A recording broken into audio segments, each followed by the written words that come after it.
आज इस वीडियो में क्लास 12th बिहार बोर्ड का हिंदी अध्याय 4 अर्धनारीश्वर का टोटल ऑब्जेक्टिव इस वीडियो में बताएंगे। थोड़ा इस वीडियो को ध्यान से देखना है। चलिए, पहला क्वेश्चन है, अर्धनारीश्वर पाठ के लेखक कौन है? तो याद रखना है, अर्धनारीश्वर पाठ के लेखक रामधारी सिंह दिनकर है। ठीक ना। अर्धनारीश्वर पाठ के लेखक कौन है? Ramdhari Singh Dinkar. Option number B सही है। ठीक ना। चलिए next question. Question number 2, Ramdhari Singh Dinkar की रचना कौन सी है? तो याद रखना है अर्धनारीश्वर। ठीक ना। रामधारी सिंह दिनकर की रचना कौन सी है? तो याद रखना है अर्धनारीश्वर। ठीक ना। ऑप्शन नंबर डी सही है। ठीक। चलिए next question. Question number 3, Dinkar ji का जन्म बिहार के किस जिले में हुआ था? तो याद रखना बेगूसराय में। ठीक ना।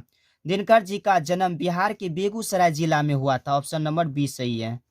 चलिए next question. Question number 4, Ardhanarishwar में किस गुण का समन्वय है? तो याद रखना है नारी और पुरुष दोनों के। ऑप्शन नंबर सी।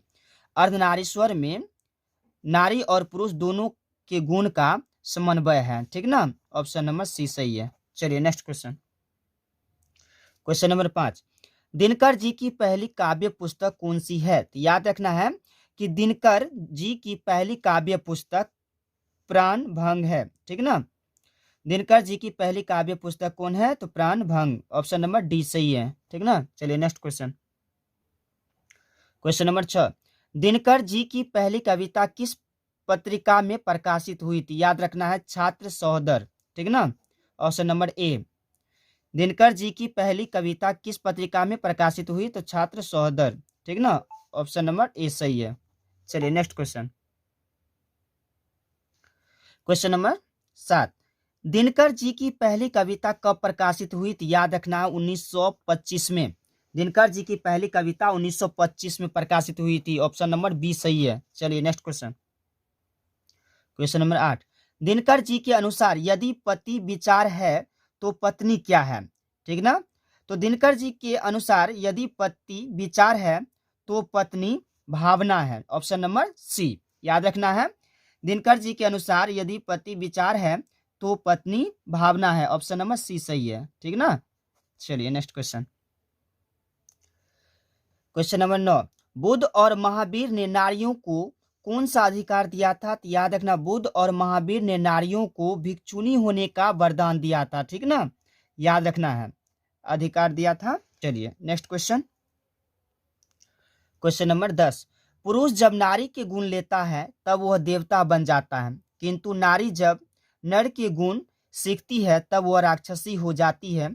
यह किसका कथन है? तो याद रखना है यह प्रेमचंद का कथन है। यानी प्रेमचंद कहता है कि जब पुरुष जब नारी के गुण लेता है तो वह देवता बन जाता है, किंतु नारी जब नर के गुण सीखती है तो वह राक्षसी बन जाती है। यह कथन प्रेमचंद ने कहा था। ठीक ना। याद रखना ऑप्शन नंबर सी। चलिए next question. Question number 11, Ardhanarishwar का किस विधा से संबंध है? तो याद रखना है अर्धनारीश्वर का एकांकी से संबंध है। तो अर्धनारीश्वर कौन सी विधा है? तो एकांकी। याद रखना है ऑप्शन नंबर सी सही है। चलिए नेक्स्ट क्वेश्चन। क्वेश्चन नंबर 12, किसने अपने जीवन के अंतिम दिनों में नारीत्व की साधना की? तो याद रखना गांधी जी ने। ठीक ना। किसने अपने जीवन के अंतिम दिनों में नारीत्व की साधना की थी? तो याद रखना है गांधी जी ने। ठीक ना। चलिए next question. Question number 13, Ardhanarishwar Shankar और पार्वती का किस प्रकार का रूप है? तो याद रखना कल्पित रूप। ठीक ना। ऑप्शन नंबर बी सही है। चलिए next question. Question number 14, Premchand के अनुसार नारी जब पुरुष के गुण सीखती है तब वह क्या हो जाती है? तो याद रखना है राक्षसी हो जाती है। ऑप्शन नंबर डी सही है। ठीक ना। चलिए नेक्स्ट क्वेश्चन। क्वेश्चन नंबर 15, निम्नलिखित में कौन सी रचना दिनकर जी की नहीं है? तो याद रखना है जूठन। जूठन रचना जो है दिनकर जी की नहीं है। ठीक ना। तो निम्नलिखित में कौन सी रचना दिनकर जी की नहीं है? तो याद रखना है जूठन, यानी ऑप्शन नंबर सी सही है। चलिए नेक्स्ट क्वेश्चन। क्वेश्चन नंबर 16, निम्नलिखित में कौन सी रचना दिनकर जी की है? तो याद रखना है परशुराम की प्रतीक्षा, ठीक ना।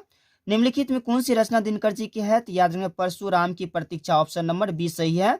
परशुराम की प्रतीक्षा यह दिनकर जी की रचना है। परशुराम की प्रतीक्षा किसकी रचना है? तो दिनकर जी की, याद रखना है, ऑप्शन नंबर बी सही है। चलिए next question, question number 17, Dinkar को किस कृति पर भारतीय ज्ञानपीठ पुरस्कार प्राप्त हुआ? तो याद रखना है उर्वशी, ठीक ना। दिनकर को किस कृति पर भारतीय ज्ञानपीठ पुरस्कार प्राप्त हुआ? तो याद रखना उर्वशी पर, ठीक ना। चलिए नेक्स्ट क्वेश्चन, क्वेश्चन नंबर 18, युद्ध और शांति की समस्या पर लिखी गई काव्य कृति है कुरुक्षेत्र, ठीक ना। युद्ध और शांति की समस्या पर लिखी गई काव्य कृति है कुरुक्षेत्र, ठीक ना, ऑप्शन नंबर बी सही है। चलिए next question, question number 19, Ardhanarishwar कल्पित रूप है? तो याद रखना अर्धनारीश्वर कल्पित रूप है शिव और पार्वती का, ठीक ना। अर्धनारीश्वर कल्पित रूप है शिव और पार्वती का, ऑप्शन नंबर ए सही है। क्वेश्चन नंबर 20, गांधारी थी, याद रखना गांधारी दुर्योधन की माँ है, ठीक ना। गांधारी कौन थी? दुर्योधन की माँ थी, ऑप्शन नंबर ए सही है। चलिए next question, question number 21, Premchand थे, याद रखना प्रेमचंद कथाकार थे, ठीक ना। प्रेमचंद क्या थे? कथाकार, ऑप्शन नंबर बी सही है। चलिए next question, question number 22, Dinkar का जन्म कब हुआ था? तो याद रखना दिनकर का जन्म 23 सितंबर 1908 को हुआ था। दिनकर का जन्म कब हुआ था? 23 सितंबर 1908 को हुआ था, ऑप्शन नंबर ए सही है, ठीक ना। दिनकर का जन्म 23 सितंबर 1908 को हुआ था, याद रखना ऑप्शन नंबर ए सही है। चलिए next question, question number 23, Dinkar किस युग के कवि हैं? तो याद रखना दिनकर छायावादोत्तर युग के कवि हैं, ठीक ना। दिनकर किस युग के कवि हैं? तो छायावादोत्तर युग के, ऑप्शन नंबर सी सही है। चलिए नेक्स्ट क्वेश्चन, क्वेश्चन नंबर 24, संस्कृति के 4 अध्याय किसकी कृति है? तो याद रखना है संस्कृति के 4 अध्याय रामधारी सिंह दिनकर की कृति है, ठीक ना। संस्कृति के 4 अध्याय जो है रामधारी सिंह दिनकर की कृति है, ऑप्शन नंबर डी सही है, ठीक ना। चलिए नेक्स्ट क्वेश्चन, क्वेश्चन नंबर 25, कौन सी कृति रामधारी सिंह दिनकर की लिखी हुई है? तो याद रखना है शुद्ध कविता की खोज। कौन सी कृति रामधारी सिंह दिनकर की लिखी हुई है? तो शुद्ध कविता की खोज, ऑप्शन ए, ठीक ना। शुद्ध कविता की खोज ये जो है रामधारी सिंह दिनकर की लिखी हुई है, ठीक ना। इस अध्याय का टोटल ऑब्जेक्टिव कंप्लीट हुआ, ठीक ना। चलिए।